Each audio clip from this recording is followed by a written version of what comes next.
Boa tarde, pessoal. Eu estou aqui para responder a vocês sobre inúmeros questionamentos que recebi nas redes sociais e dos meus próprios pacientes sobre bariátrica, imunidade e esse novo coronavírus. Eu sou o Dr. Guilhermino Nogueira, sou cirurgião bariátrico, membro titular da Sociedade Brasileira de Cirurgia Bariátrica, sou cirurgião do aparelho digestivo e eu vou ajudar vocês aqui a entender algumas coisas sobre essa nova doença associada à cirurgia bariátrica. Então, a proposta é responder essas três perguntas. O paciente que fez a bariátrica, ele está no grupo de risco? Quem fez a bariátrica tem ou não imunidade baixa? E o paciente que ainda não operou, mas está quase lá, está chegando lá, ou está com cirurgia marcada, ele ainda deve operar ou não, tá? Dúvida número 1, o paciente que fez a bariátrica está no grupo de risco? Não. O paciente bariátrico ele não está no grupo de risco. Eu vou explicar a vocês através de algumas orientações. Isso daqui é retirado do site do CDC americano, é o Centro de Controle e Prevenção de Doenças dos Estados Unidos. Tudo que eu tirei aqui, tudo que eu mostrar aqui, eu coletei material hoje, dia 17 de março, tá? Quais são os grupos que são de alto risco? Idosos, principalmente aqueles acima de 60, 70 anos. Quem tem doenças crônicas, como está aqui, ó, doenças crônicas, doenças cardíacas, doenças cardiovasculares, como pressão alta, diabetes e doenças pulmonares, como exemplo, asma. Então vamos estabelecer quem é de verdade o grupo de risco. Idosos acima de 60 anos, doenças cardiovasculares, por exemplo, pressão alta, já infartou, tem doença coronariana, tem insuficiência cardíaca. Doenças pulmonares, o exemplo, a asma, foi visto já em vários estudos que o desfecho é pior nos pacientes asmáticos, tem que ter o dobro de cuidado. Imunossuprimidos, pacientes HIV positivo, pacientes que são transplantados, que tomam imunossupressores, ou seja, diminui o sistema imune para que não haja rejeição. Então, esses pacientes têm um risco maior realmente.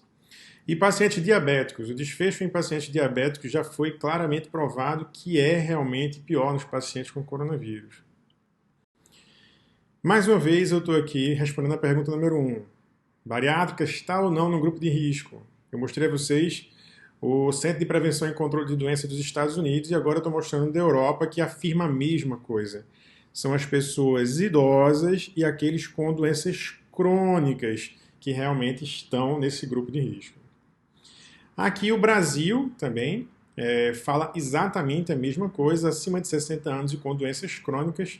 Para esse público, recomenda-se evitar viagem, show, aglomeração, na verdade, para todos. Não se deve ir a show, viagem, aglomeração, fiquem em casa na medida do possível. Sair para trabalhar, feira, mercado e farmácia. Dúvida número 2. O paciente que fez a bariátrica tem realmente imunidade baixa? Não, tá? Por uma série de motivos ele não tem. Eu trouxe um estudo bem recente, tá? Aqui do ano passado, mostrando que obesidade está associada com uma deficiência de imunidade. Essa frase que está aqui em amarelo. A obesidade. Esse estudo pegou os pacientes antes e depois da cirurgia bariátrica e comparou se melhorava ou não. Essa frase final aqui de conclusão do trabalho é que esse estudo foi um dos primeiros a revelar a melhora do sistema imune após a cirurgia bariátrica. Então isso é espetacular, vocês não precisam estar se achando em grupo de risco, ok? Esse artigo vem para corroborar essa pergunta de número 2, que é se a cirurgia bariátrica ela melhora ou não o desfecho desses pacientes. Então, se a gente considera que asmático é um grupo de risco e esse trabalho mostra que cirurgia bariátrica ela diminui o internamento e diminui a exacerbação da asma em adultos, e aqui essa é a conclusão, ó, a cirurgia bariátrica nesses pacientes diminuiu pela metade a ida à emergência ou a hospitalização desses pacientes. Então ela melhora essa função ventilatória. Quem era asmático e fez cirurgia bariátrica hoje está melhor. E um último artigo para responder essa pergunta de número 2. Efeitos positivos da cirurgia bariátrica e da consequente perda de peso. certo? Quais são os principais fatores de risco que eu mostrei lá atrás? Quem tem doenças cardiovasculares, quem tem doenças crônicas. A cirurgia bariátrica melhora isso? Lembra essa frase aqui, artigo publicado em novembro. Isso aqui é uma coisa que eu nem precisava explicar.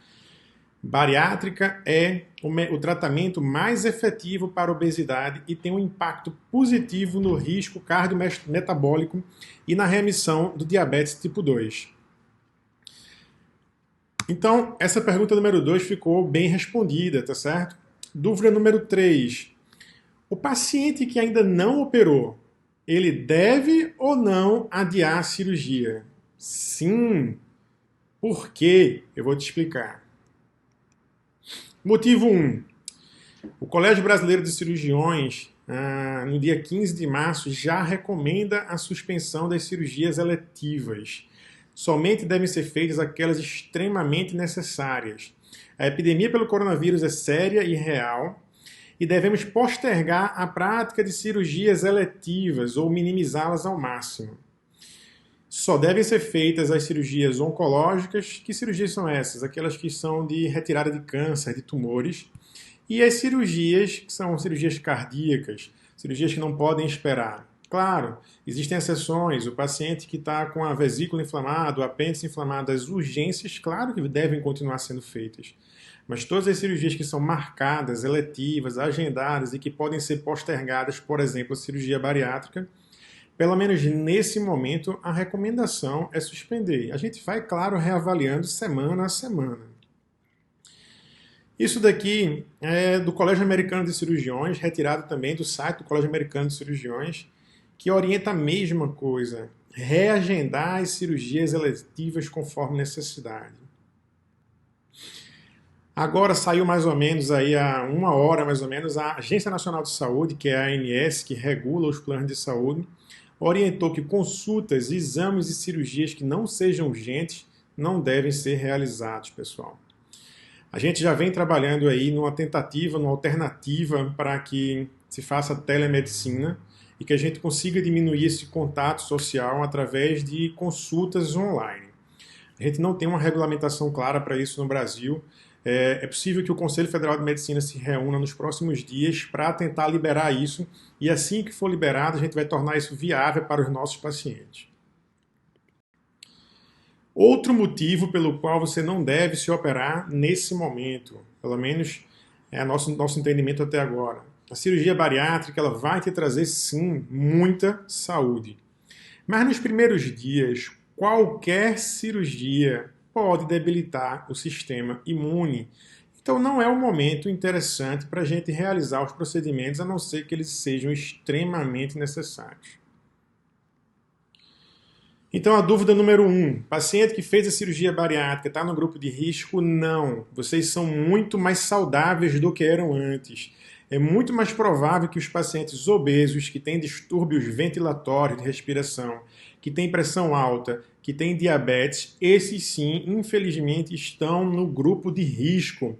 Quem operou, perdeu peso, já não tem mais pressão alta, já não tem mais diabetes, esses não, vocês estão muito melhores do que antes, fiquem tranquilos. Dúvida número 2, paciente que fez a bariátrica tem imunidade baixa? Não. Mostrei a vocês um estudo específico que provou que melhora a imunidade após a bariátrica e outros com as consequências positivas da cirurgia bariátrica, inclusive em pacientes asmáticos. Dúvida número 3, o paciente que ainda não operou deve adiar? Sim, pessoal. Por enquanto, essa é a minha orientação. Eu acredito que nos próximos dias, mais instituições e mais órgãos vão estabelecer isso como uma regra. Vamos somente aguardar. E aqui é um recado que eu quero dar para vocês. Pessoal, não é só mais uma gripe, eu vou provar a vocês, tá? Esse gráfico aqui é o gráfico da gripe e a mortalidade por idade da gripe. Então aqui de 0 a 4, de 5 a 17 anos, de 18 a 49 anos, de 50 a 64, quase não tem mortalidade. E aqui acima de 65 anos, a gripe ela pode matar 0,83%, menos de 1% dos idosos. Isso é gripe comum, normal, que a gente está acostumado. Esse é o coronavírus, tá? Ele tem uma mortalidade de 0,2%, já aqui dos 10 aos 19 anos, que é 20 vezes maior do que essa que está aqui, e se mantém essa mortalidade até 0,4% aqui. Acima dos 50 anos começa a subir de maneira importante. E eu chamei a atenção aqui, acima de 65 anos, gripe 0,83%, e acima dos 60 anos, vejam como é o pico de coronavírus, 3,6%, acima de 70, 8%, e acima de 80, 15%. Isso daqui foi retirado do site do Ministério da Saúde, da plataforma Saúde, dados de hoje. Esses foram os casos da China, o número total de casos confirmados e a taxa de letalidade, que na China foi algo em torno de 4%, mas vocês podem ver na Itália foi 7,3%. Isso é uma mortalidade alta, não é uma mortalidade desprezível.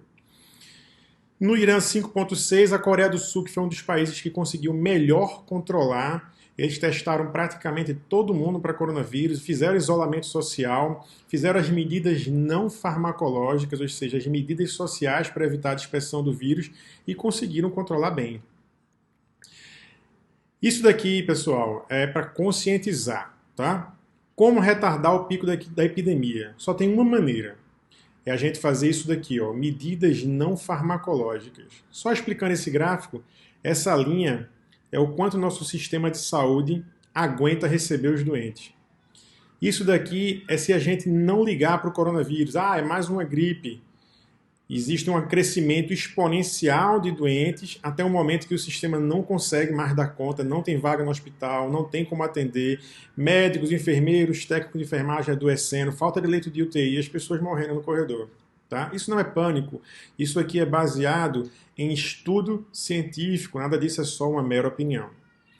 Se a gente diminui, se a gente muda o padrão de dispersão do vírus, tomando as medidas de controle, não saindo de casa, evitando aglomeração, suspendendo tudo que for não necessário, a gente consegue achatar essa curva e fazer com que as pessoas se contaminem mais lentamente. E aí você consegue ficar perto da capacidade do sistema de saúde, tendo um momento muito menos caótico. O que a gente pode fazer? Está aqui a seta em vermelho. Lavar as mãos, trabalho, se possível, remoto de casa, restrições a aglomerações, não viajar, não ir a espetáculos, shows, cinema, não ir a conferências, eventos, aulas, etc. Isso aqui são orientações do Ministério da Saúde, a transmissão acontece de uma pessoa doente para outra. Aperto de mão, tem que abolir isso, infelizmente. Objetos, superfícies contaminadas, celular, mesa, maçaneta, brinquedo, teclado de computador. E o vírus, infelizmente, ele sobrevive a vários dias em cima de uma superfície. Então, tem que estar limpando o tempo inteiro, a gente tem que ser um pouquinho mais cuidadoso do que o normal. Os sintomas vocês já sabem, aqui praticamente é chover no molhado, acho que todo mundo já leu sobre isso, é febre, tosse, falta de ar. Se isso acontecer, liga para o Disque Saúde 136. Como se proteger? Água e sabão ou álcool 70 o tempo todo. Peguem algo, lava a mão, passa álcool. Passa a mão no rosto, antes de passar a mão no rosto vai ter que passar o álcool ou lavar as mãos. Evita o máximo tocar a mão no rosto. Evitar abraço, beijo, aperto de mão, seja amigável, mas sem o contato físico. Evitar aglomerações. Era isso que eu tinha para conversar com vocês, pessoal. Espero que tenha tranquilizado, mas ao mesmo tempo tenha deixado vocês alerta para a gravidade da situação.